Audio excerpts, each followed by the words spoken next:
The RiftWarden, an urban fantasy sci-fi novella. Written by Keith Hayden. Narrated by Keith Hayden. Introduction. This unloaded M4 had a million stories. But where I was going, only one mattered to him. I ran my scarred fingers along the barrel, feeling the microscopic rifts in the metal. Tiny scars invisible to the naked eye, but clear as day to someone like me. Each one a doorway, a path between worlds. It belonged to Marcus, my best friend, the man who'd gone missing years ago. He'd modified it himself, transforming a weapon of war into something far more dangerous. A key. A key to freedom, perhaps, though I was no longer certain what that word meant.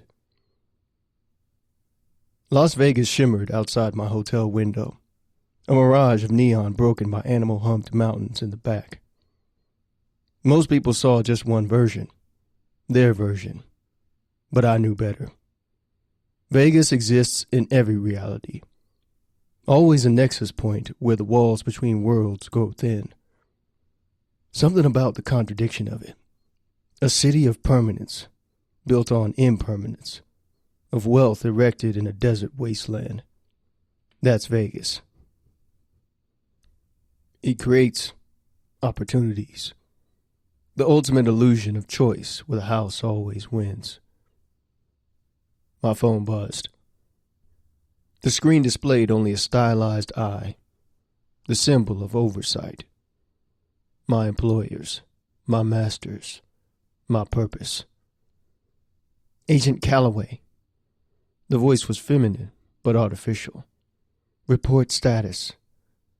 Well, you see, the transition point appears to be stabilizing, though the external markers aren't quite what we expected, given the preliminary readings from last week's survey, I said, my voice rough from 2 days of silence. What I mean is, I've located the breach point. Remember your directive. Observe only. Do not engage. Orders, boundaries, limitations.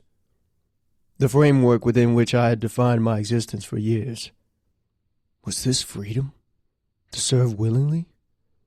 Or another form of constraint disguised as purpose? In the mining town of my youth back in Eswatini, we had a saying.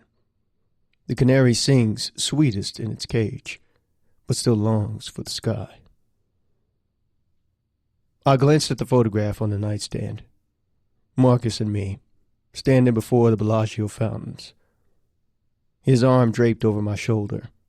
His calm demeanor a stark contrast to a temporarily walled-off scowl seemingly tattooed to my face. Both of us grinning like we knew secrets no one else did. Which was true, I suppose. Understood, I replied, but the line had already gone dead. I holstered the M4 in its custom back harness, concealed beneath a well-tailored suit jacket that couldn't quite hide my bulky frame. No bullets, no magazine. It wasn't meant to fire metal, only to punch holes in reality. Marcus had taught me how to use it during our decade as partners, before he vanished 3 years ago, before they told me he was dead. Oversight had delivered his personal effects to me along with their condolences. Standard procedure when an agent was lost in the field.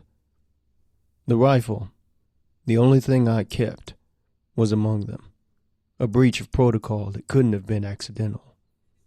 Marcus wanted me to have it. Somehow I knew that. Official report said he died containing a reality cascade in parallel Vegas 217. Oversight closed the file. Case closed. But I knew better. The rifts in the M4 told a different story. One I intended to uncover, regardless of what directive Oversight had given me. My true choice in years, to obey or to seek the truth. Perhaps this was the beginning of freedom. I checked my watch. 0217 hours. The witching hour in Vegas. When the gamblers are drunk and the dealers are tired and the boundaries between worlds are at their thinnest. Perfect time to disappear.